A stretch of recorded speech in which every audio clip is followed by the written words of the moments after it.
Welcome to the Storypowers podcast, the show about the power of stories, the people who tell them, and why you should be doing it too. I'm your host, keynote speaker and storytelling coach, Francisco Mahfuz. My guest today is Antonia Baedt. Antonia studied film production and started her career working in documentaries, reality TV shows, and later feature films. In 2012, she became a creative producer for commercials and branded documentaries. Today, she helps experts and business owners amplify their voice and build a loyal community through storytelling. Antonia is also someone who really wants to write a very long novel and is clearly hiding from it, which is the only sensible explanation for why she writes such gigantic comments on social media. They even have character development and plot twists. Ladies and gentlemen, Antonia Baedt. Antonia, welcome to the show. Thank you so much. That was amazing. Thanks. So as I told you, I made a mistake of watching your short film, and it really messed up my preparation for this episode, because we've already had so much to talk about, and now I just added a whole bunch of things to the list.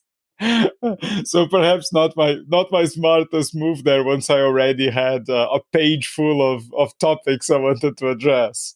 So for the people who don't know that, you produced this short film, and it was called Ben Frankly, which is a pretty amazing title, and it came out earlier this year. We published it on YouTube, I think, in June. But it's been doing festival rounds for pretty much 1.5, almost 2 years now. It's difficult to talk about it without spoiling it much, because it's a short film of 8 minutes. But the basic premise is this sort of clueless professor, university professor called Harrison, and he wants to have a movie made about the life of Benjamin Franklin. And then, as a favor to him, his wife's cousin, who seems to be like a hotshot movie producer, is meeting him and trying to, help him get a story out of this very uninteresting script that he has in front of him. And I just thought that was such an interesting parallel or such an interesting way to get into a lot of the conversations I think we're going to have, because Harrison, the professor, knows nothing about story. He clearly has no idea what a story is, what makes it interesting, whereas Caesar, the producer, he does.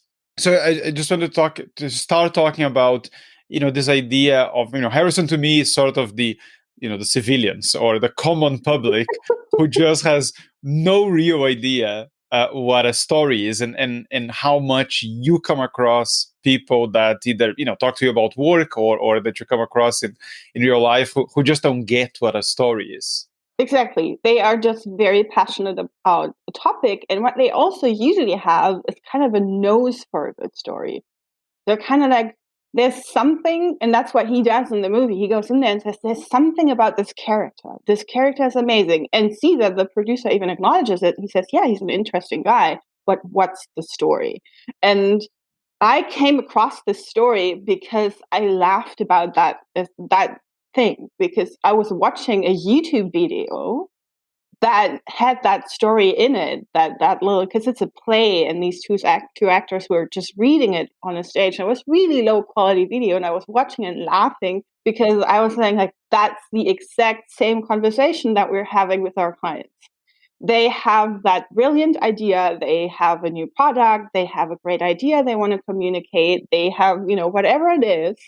And then they come to us and say, can we turn this into a little video? And my question always is, what's the story? And I think a lot of people don't realize that they are actually not telling a story. They think they're telling a story. And what they're talking about is interesting. The content has a lot of, interesting things to it. But because they're not structuring it like a story, and they don't have certain elements of a story, it just never works out. And that's what happens to Harrison. This is a tricky one, I think. But I've seen many people try to answer this, and I'm not sure I've ever been overly happy with most of the responses. But what is a story? A story is an experience. I think a story is an immersive, memorable, and meaningful experience. And what that means is when we're telling a story, what we're actually doing is we're getting our listeners, our audience's brain to think they're living through something. So when we're just giving facts or, info in a chronological order, basically when we're telling a narrative and not a story, then what will happen is that our brains are mostly using their speech recognition. So they'll go in and they'll take the words and they'll give meaning to the words. So when you're giving a PowerPoint presentation, people totally get what you're saying. It just doesn't mean anything. It's just info. So meaning is important, and what meaning is, that's a whole long story. What meaning is, but what stories do is they always teach us something, and they teach us something not on the intellectual level, but on an emotional level.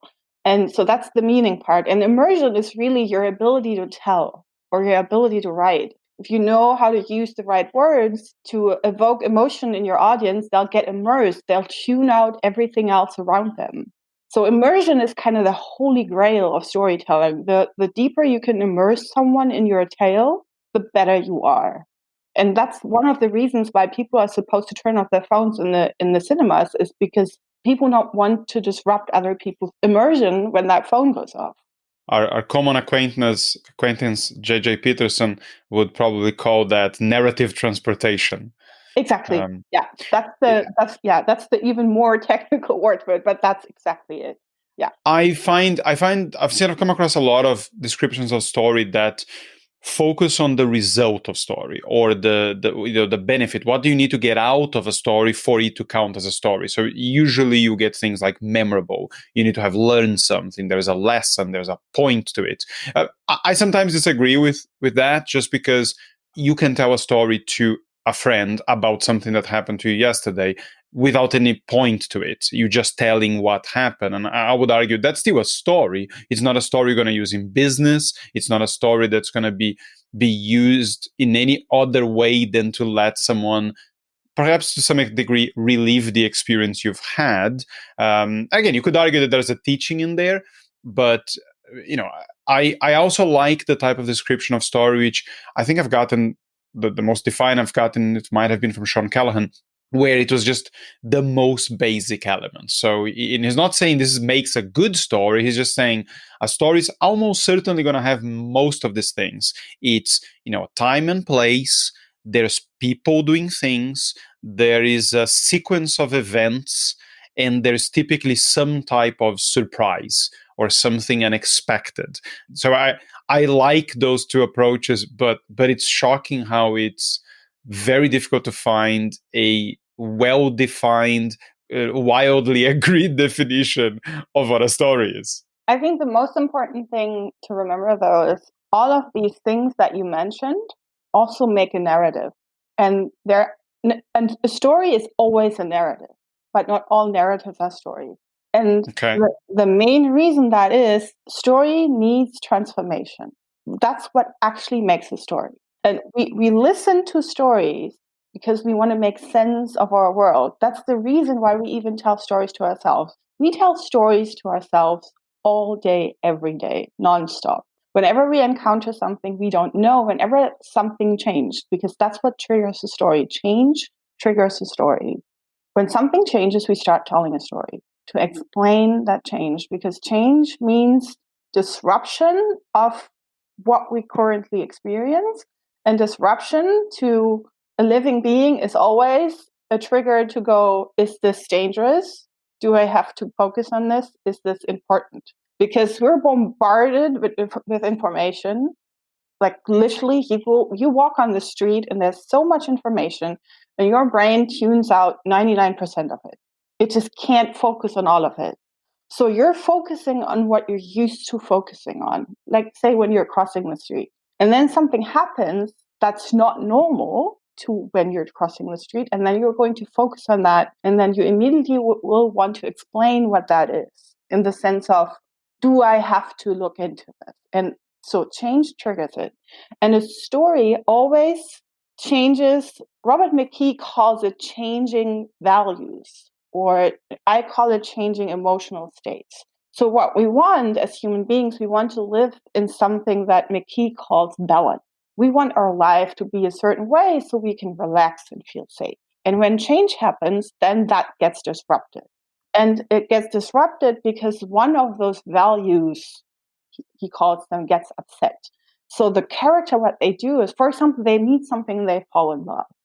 So now what the character does is they struggle tipping that balance from love to hate and love to hate, back and forth and back and forth and back and forth, until it settles on one in the end.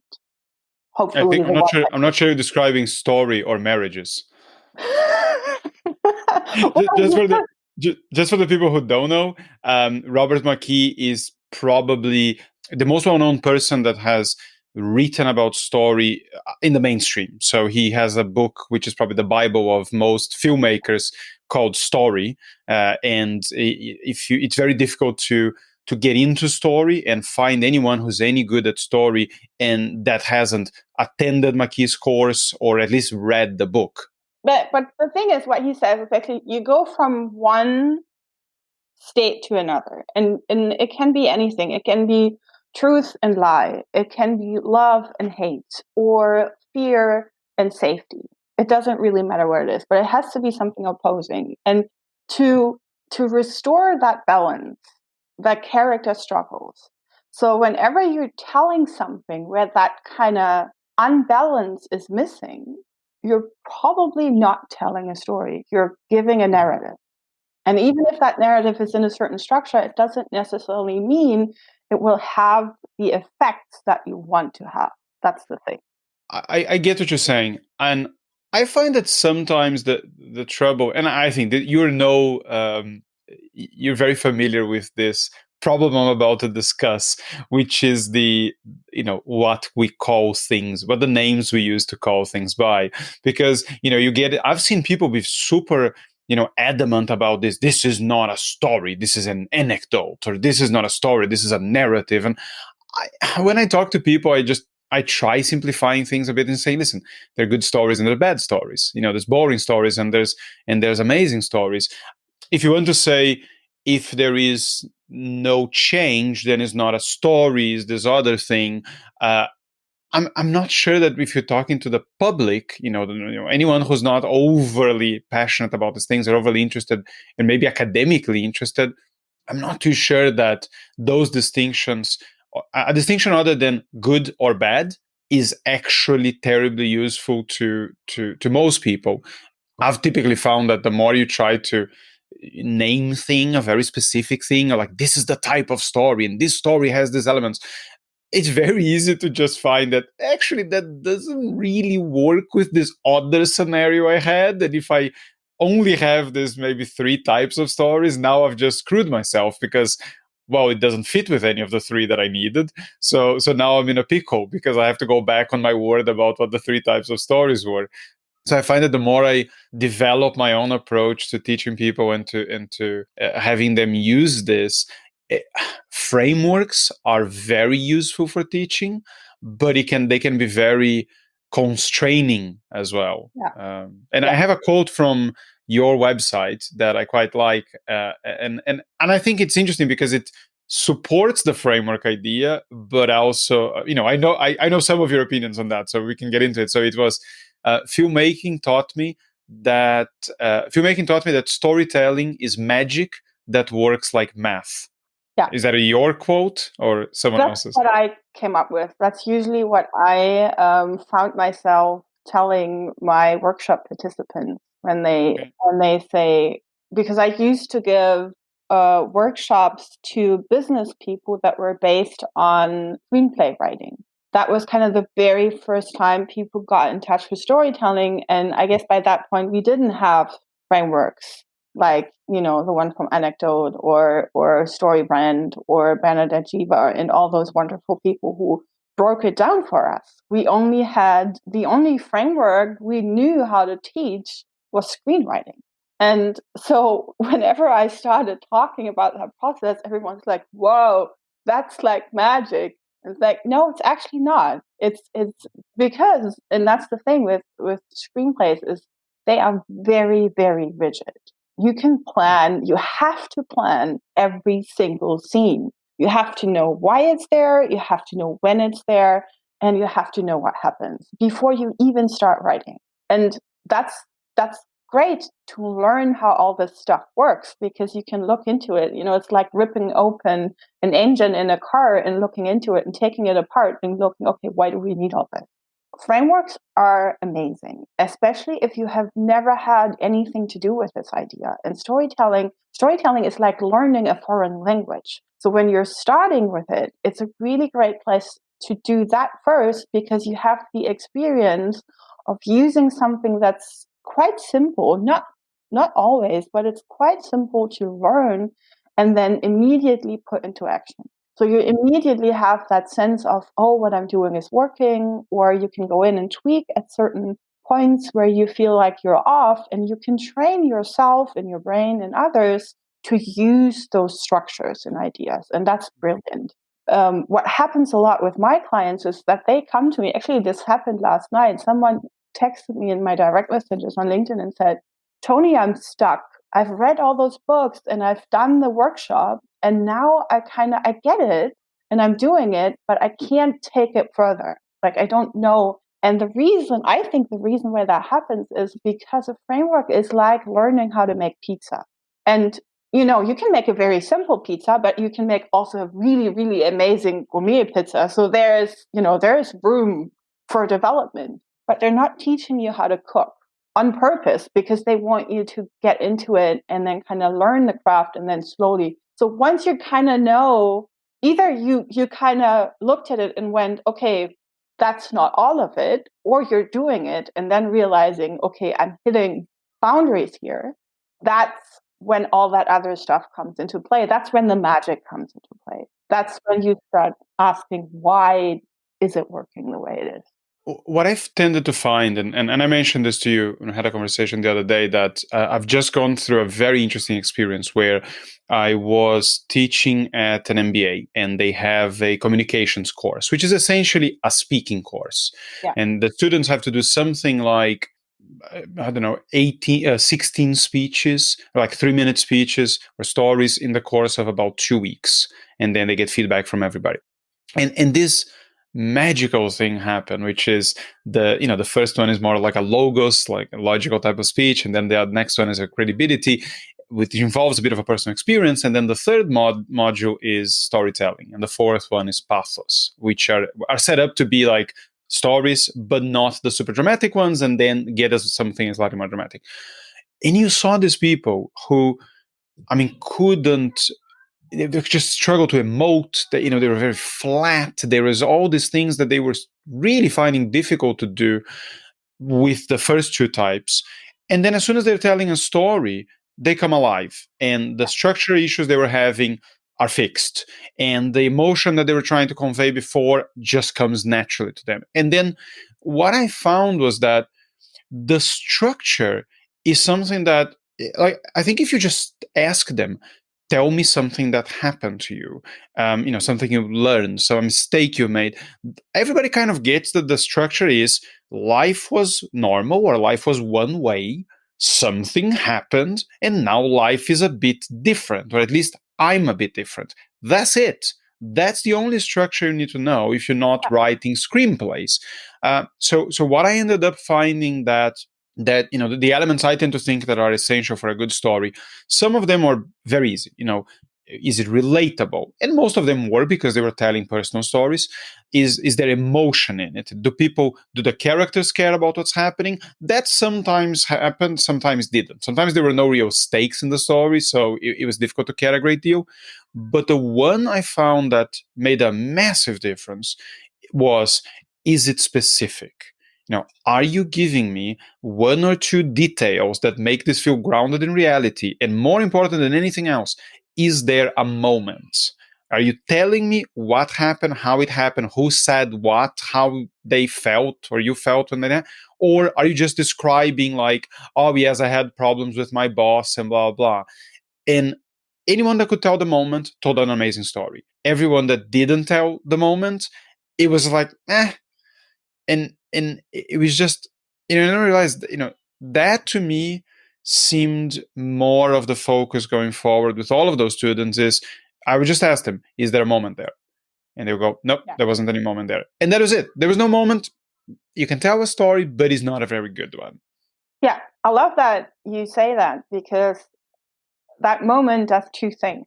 First of all, you have to, like you said, you have to describe it. You have to be quite detailed.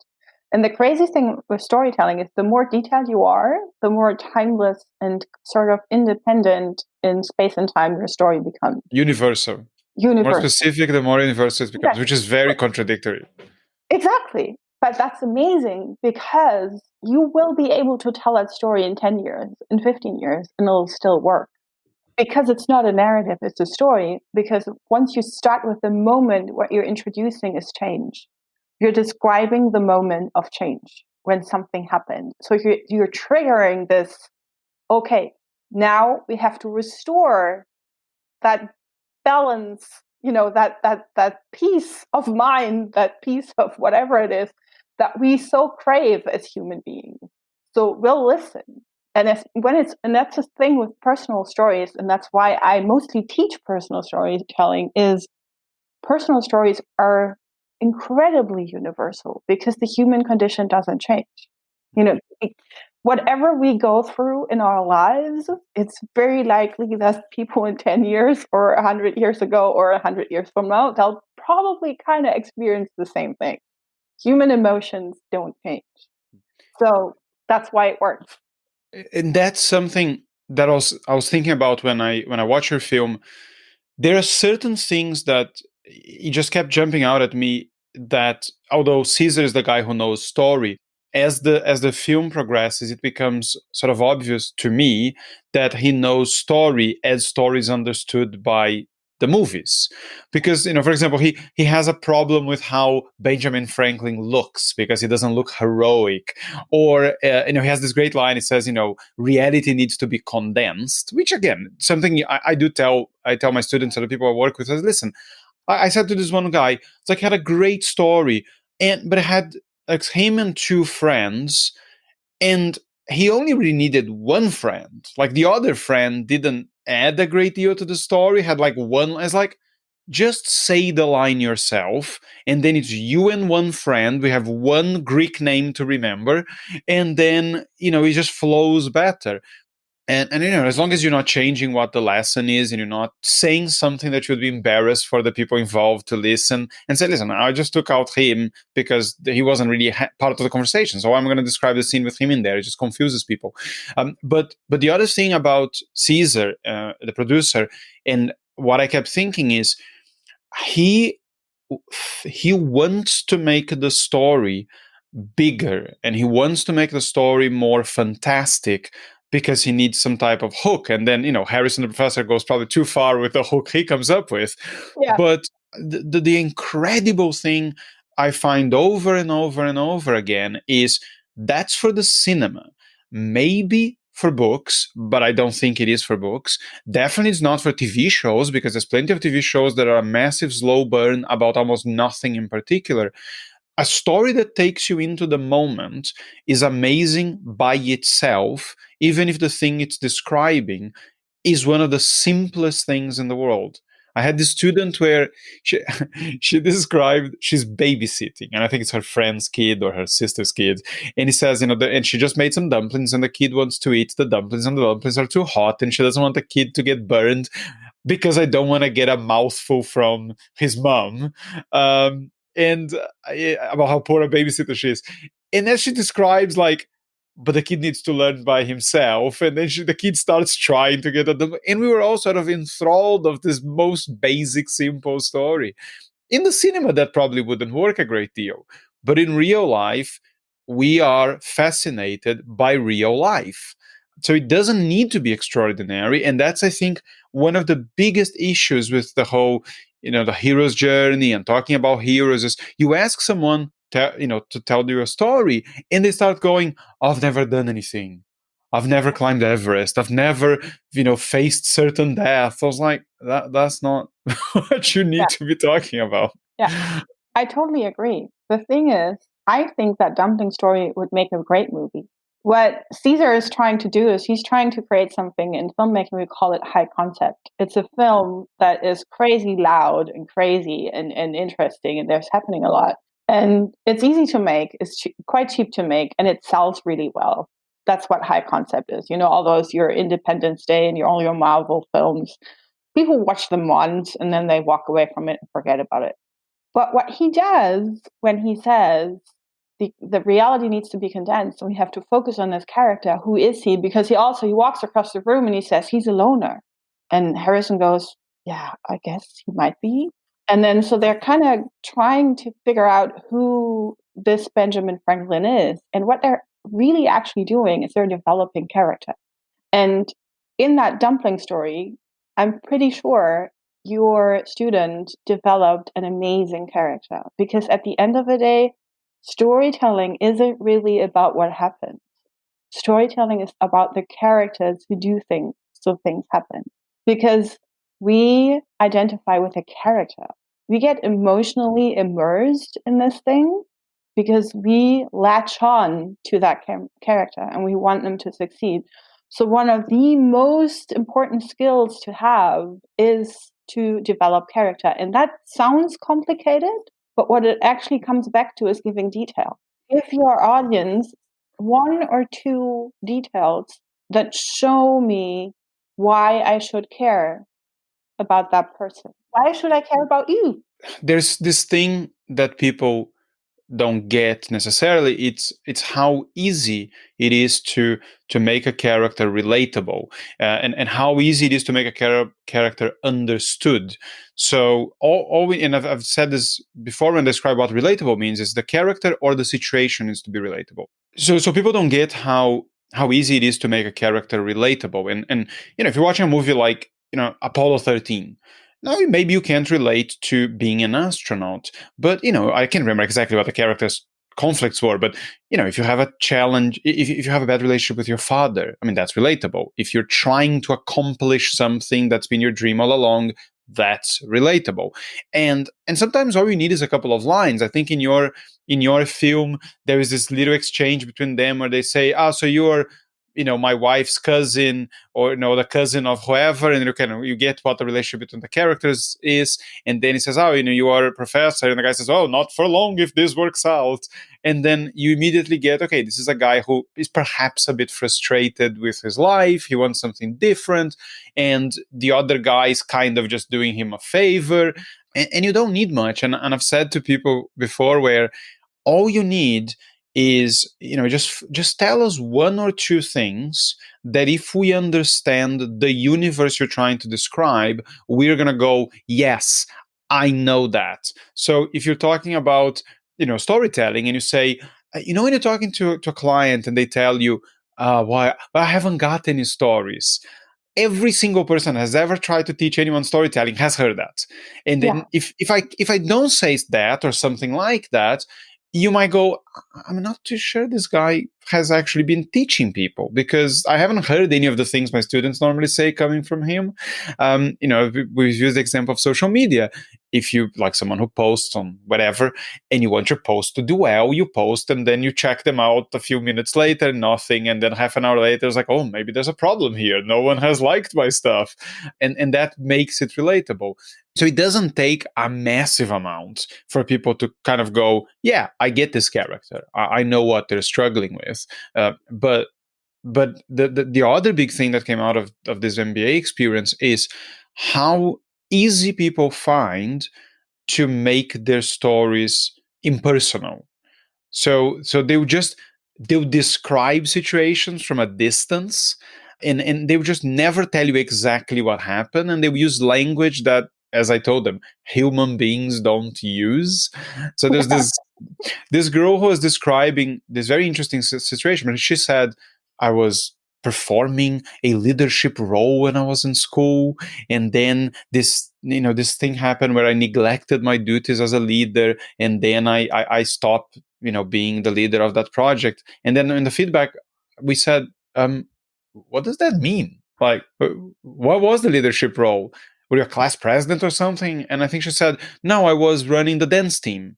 Okay. And what happened? What did you neglect? And she's like, oh, we practiced outside of school. We had a rehearsal outside of the school, and I was meant to do a head count, and I didn't. And then one of the kids was left behind. I mean, we realized very soon, but it was she was very upset.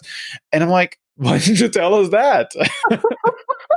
Yeah, exactly. Yeah, yeah. And honestly, I don't really know why that is. I obviously encounter that a lot, especially because I literally my first thing that I tell people is, I know most storytelling teachers tell you your story doesn't matter. You're here with me now, and the most important thing about what you're doing with me is your story.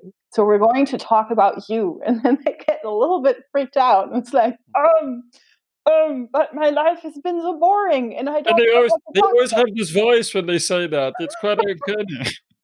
I do that same, but It's like, and then and it's really, sometimes it takes me a few days to get them to the point where they're like, oh my God, I have more stuff to talk about than I can ever talk about. And we all do. We have amazing lives. We have so many things as human beings that happen to us that we can share, that others will want to hear. We're just sharing, again, we're sharing experience. We're sharing what we've been through. And obviously, the more detailed that is, the more we as the listener can go, oh, I can imagine. And that's the thing, imagination. You want to trigger imagination. When you bring a character in who is relatable, then you can ask people to imagine pretty much anything. I mean, we're watching Star Trek, and we believe what they show us. That's because we're establishing characters that we can recognize, and a few other elements of storytelling that are important in that context. And then people go to it, they walk into it, and they take it at face value, because at the end of the day, it's not really relevant how how much we know the space the story happens in, or even the things that the characters are doing, because we're interested in the character. There's a lot in there to unpack or follow through. Let me tell you why I think that this sort of weird, impersonal, supposedly corporate or professional language comes in.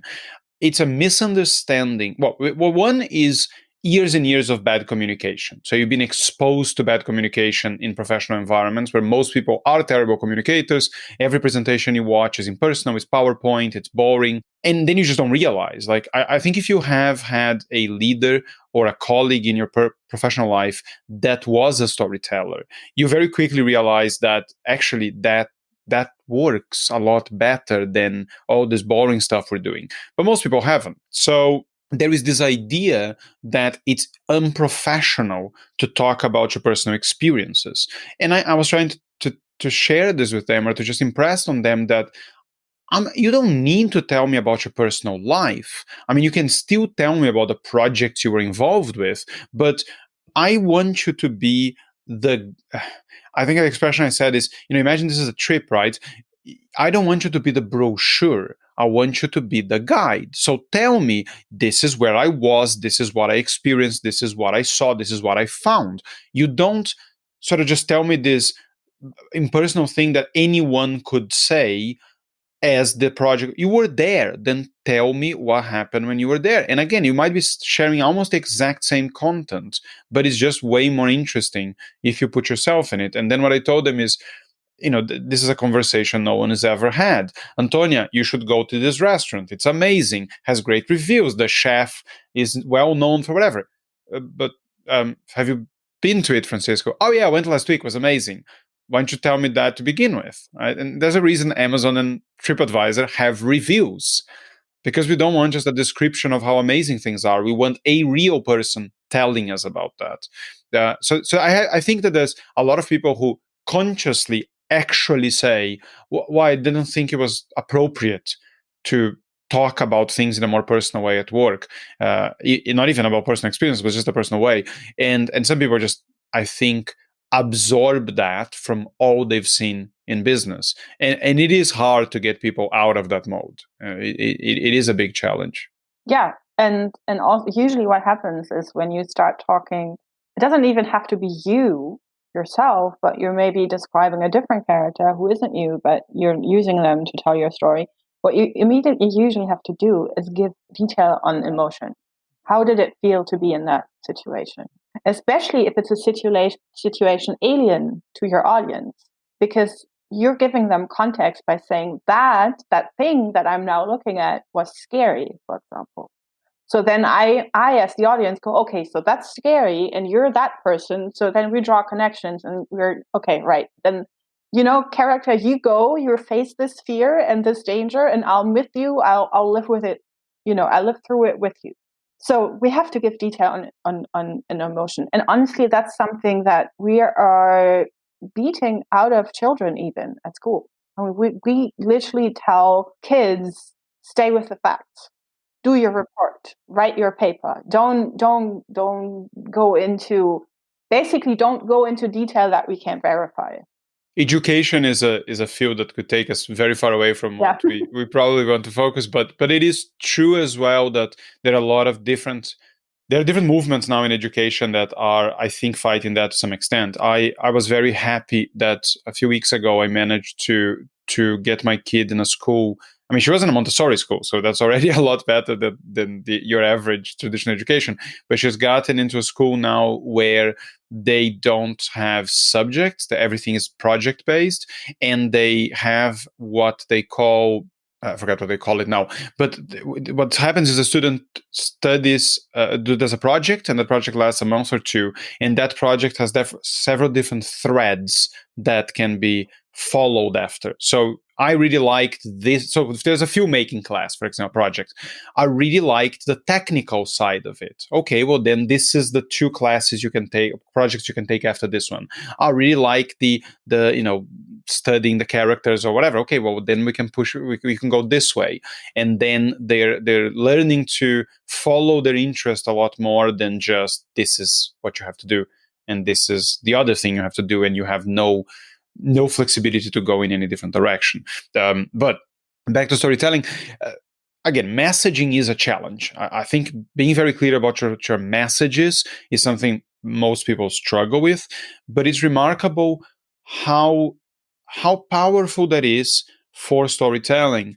Because if you realize that your message is about being scared or about making the wrong decision, you have now just opened the door to a million stories you certainly have that will meet that same goal. And I don't know if this particular client of mine is actually going to end up doing this, but we are he works in finance, right? So we're trying to find a way for him to overcome certain client objections about what he's trying to impress on clients is how people sometimes think they're making the right decision, but they're not. And then I was just really struggling to find something with him. We were trying and nothing was coming out. And then I said, tell me how you met your wife. And then he gave me some impersonal stories. I was like, no. The actual day, what actually happened? And it was this great story about like he's at a nightclub and he's the designated driver, so he's bored, and this girl sits on the table he's at with his friends, and he says, I saw this girl and I just thought she was the right one for me, and then I tried talking to her and I got absolutely nowhere, and then I looked at her friend and thought maybe she's right for me. He spoke to 3 or 4 girls in the same group, and the last one he spoke to was the one he actually hit it off with and ended up becoming his girlfriend and ended up becoming his wife. And I said, so you were lucky enough to make clearly the wrong decision 3 times. And then the 4th one was the one that actually worked and turned out to be a woman you're with now for years and years and years. And he said, and maybe you were just lucky. And he's like, oh, you have no idea how lucky, because she was going to give me the wrong number, the wrong phone number.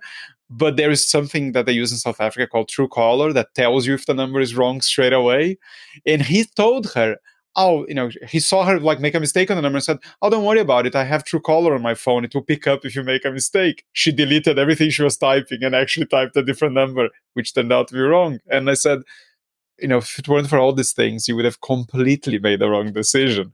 And then he said, yes. And it's like, isn't that what your clients do all the time? So you just have to, tell them how you met your wife and tell them that there is no true color for financial planning.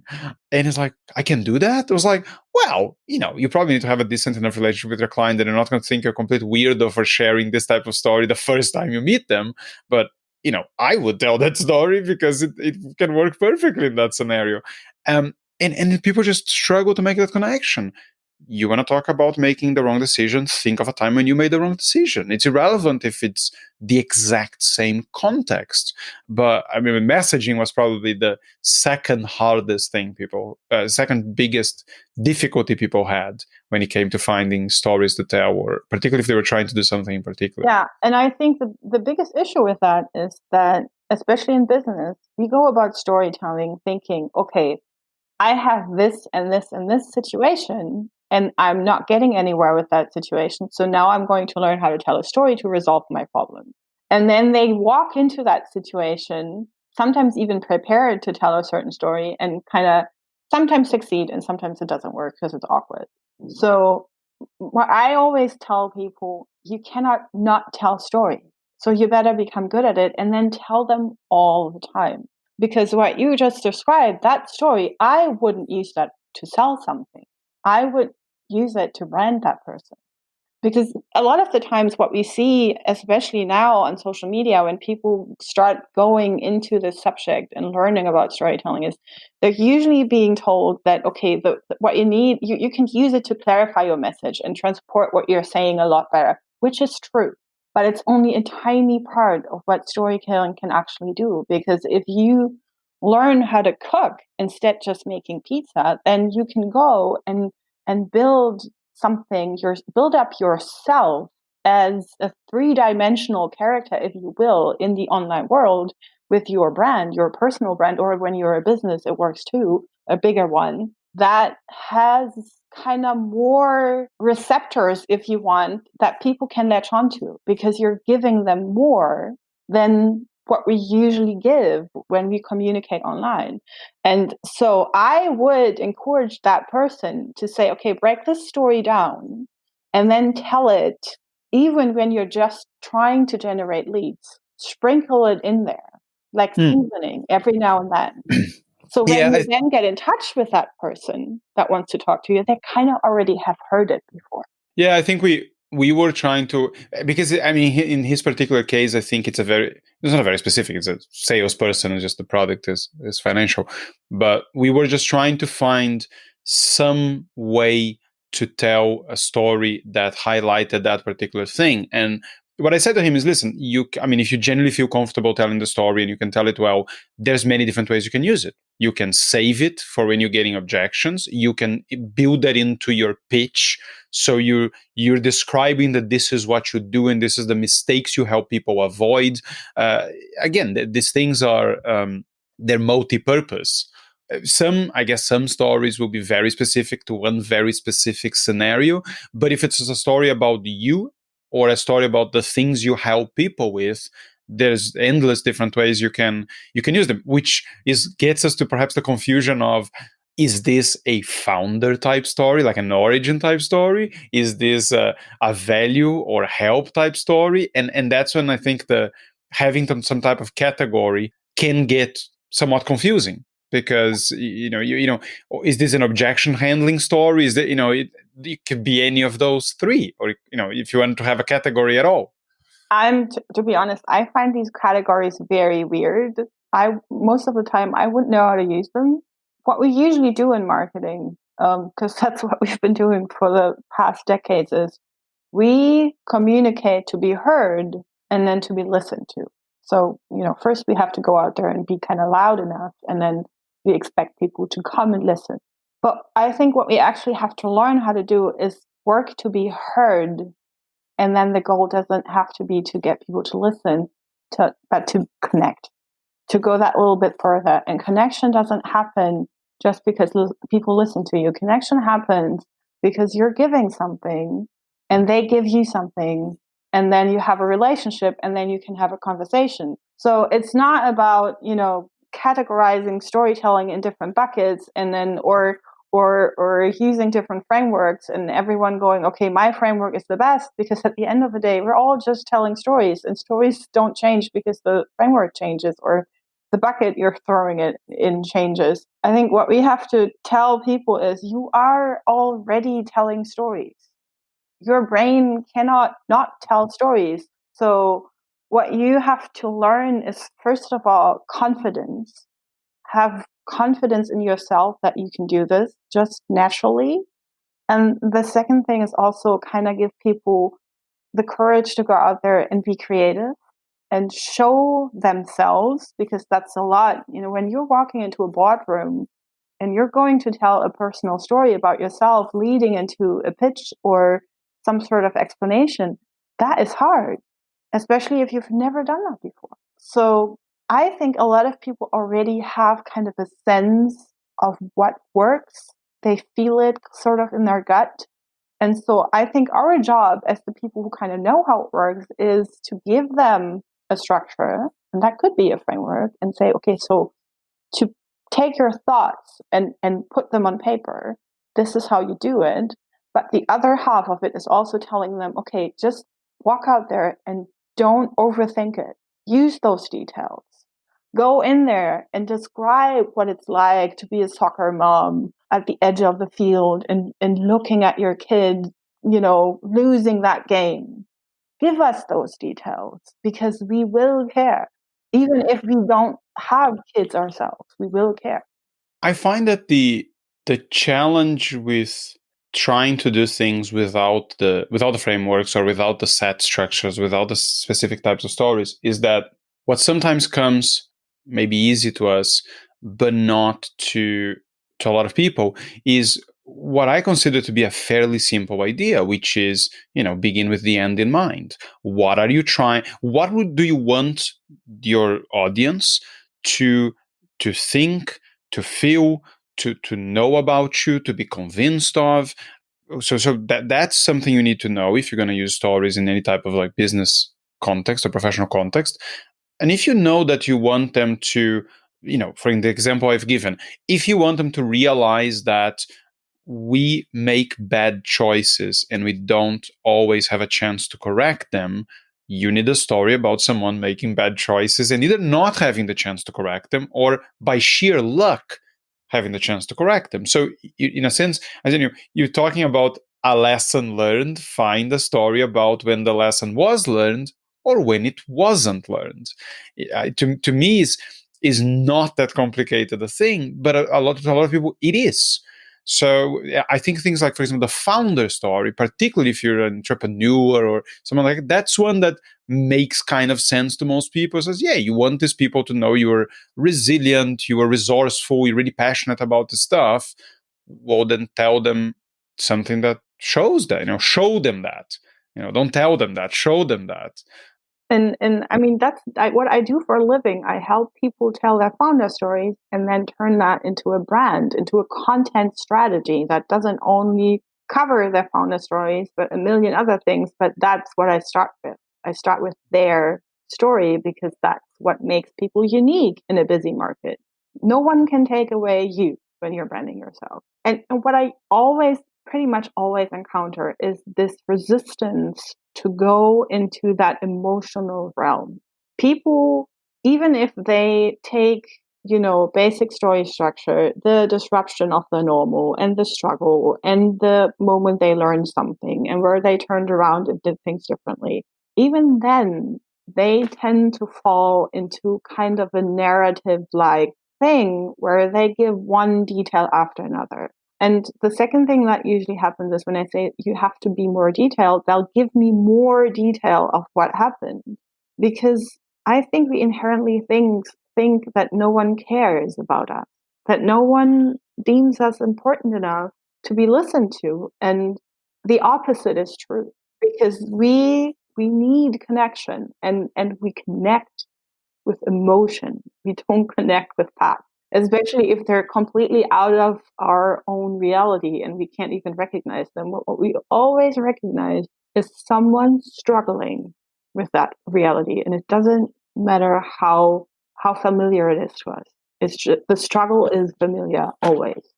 Yeah, and I think that's the crux of it, because a lot of people in marketing love saying no one cares about your story, which is true, but it's misleading. No one cares about your story. They care about your story as it relates to them. So if your story, if you as a character have nothing to do with me, like I cannot find anything that we have in common, then I genuinely don't care. But if I find, like, we're selfish, if I see things in you that are relevant to me, then I will care about your story. And again, it's easy, but it makes complete sense to talk about how story evolved. And I've seen this great description, but I think it's from Annette Simmons, the story factor. Yes.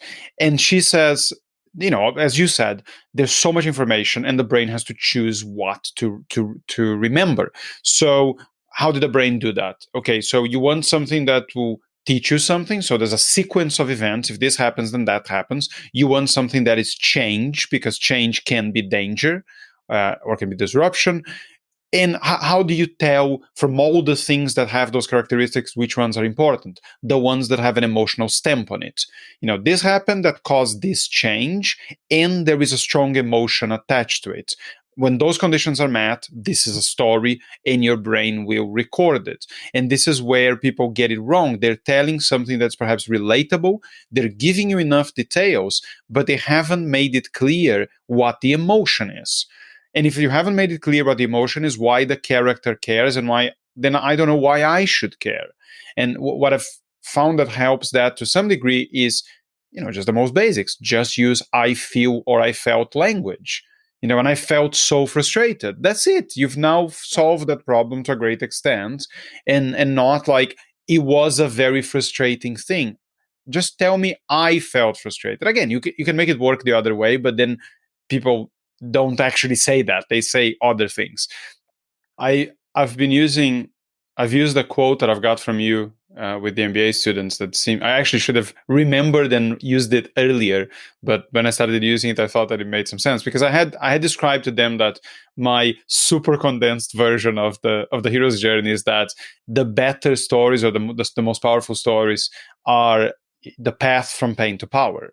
And if you have no pain, the story is not particularly interesting. You're just like, oh, someone who's normal and now is better. No one cares, right? So where is the pain? And then with some, I mentioned a line, I don't know if it's yours, but I saw it from you, which is that great stories end twice, when the hero gets defeated and when the villain gets defeated. And then I said, has your hero gotten defeated in the story? Someone talking about running a marathon. And I was like, no, she was a bit concerned about getting defeated, but she didn't actually get. It's like, well, then you need to dig a bit deeper. You don't need to invent something, but your concern needs to be a lot bigger for me to feel that there's something to win or lose. Because if I don't, then it's not a particularly good story. We just don't care, because we're looking to survive and thrive. Donald Miller. To quote the Miller all the time, and he is so right about that. Because when you walk into a story and you're starting to tell it, the first question I always ask my clients is, when they're trying to construct one, is, who is the core character? What is their superpower? And with that superpower, I mean the thing that they are doing that I know as a storyteller is going to win the day. And the second question is, what is their flaw? What are they getting wrong? Because if the character doesn't have a flaw, you won't have a story, because that flaw is going to bring him to his knees at some point. In movies, if you want to check that, it's usually the 75% mark. If you scroll into go on Netflix, it works with every single movie.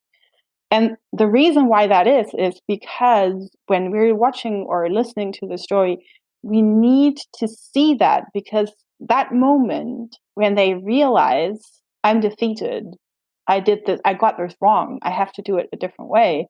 That's why we're actually consuming story. We're looking for transformation. We're looking for a lesson to learn.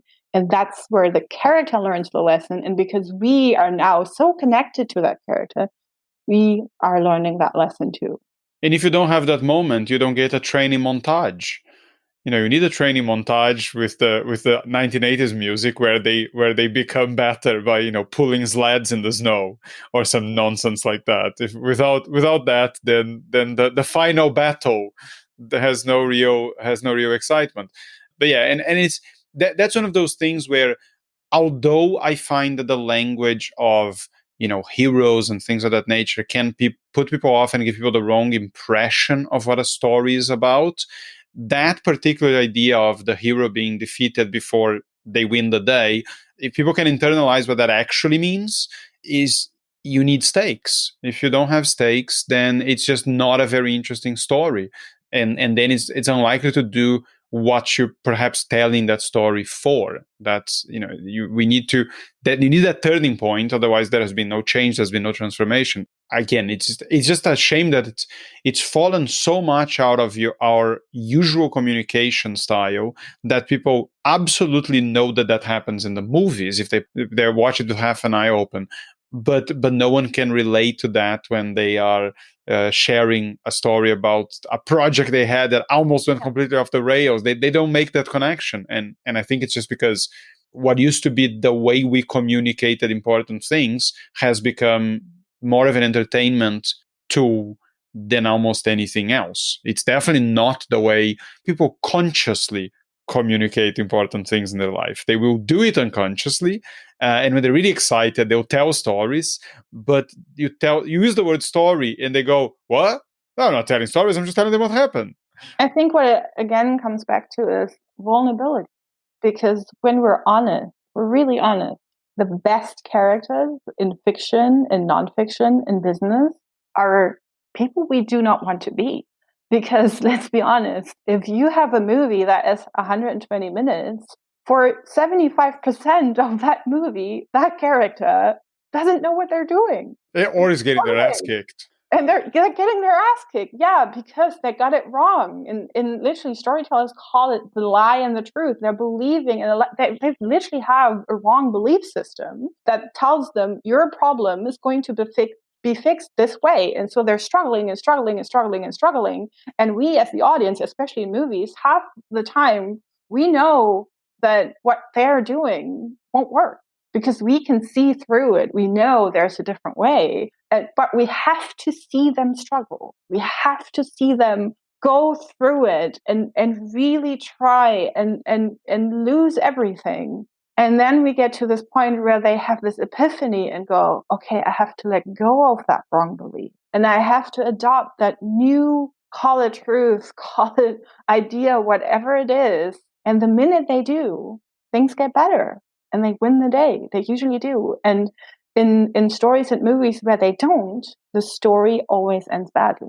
We have to go through that transformation. And if you look at your own life, that's how life works. The trouble is just with life. Life doesn't happen in 120 minutes, and we know, okay, in 45 minutes it's going to be over because the truth is going to come to me. That's not how it works. Sometimes we have to struggle for years, but we usually come to a point where like, okay, I'm going to have to let go of and try a different way. And usually those moments, that's 50 years later, when you sit down with your grandkids, those are the stories that are, again, memorable and meaningful. You're going to tell those stories where you learned something, where you as a character in your own story, where you changed. And that's why storytelling is powerful. And on that note, I think we've gone way past the time that we originally planned for this, which is absolutely no surprise given every single conversation we ever had. But we got most of the things I wanted in there.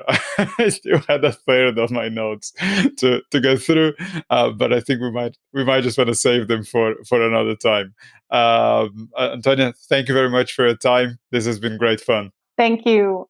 Yeah, I loved it. Thank you. All right, everyone. Thanks for tuning in.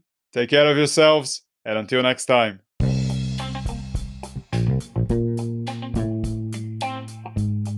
I hope you enjoyed the show. And if you did, I'd love for you to subscribe and leave us a review or a rating on the Apple Podcasts app. It's very easy. You open the app and find this show. Then scroll down a little, and when you see the stars, tap. I'd really appreciate it, and it does help other people find us. And if you'd like to get in touch or find out more about what I do, reach out to me on LinkedIn or visit my website, storypowers.com.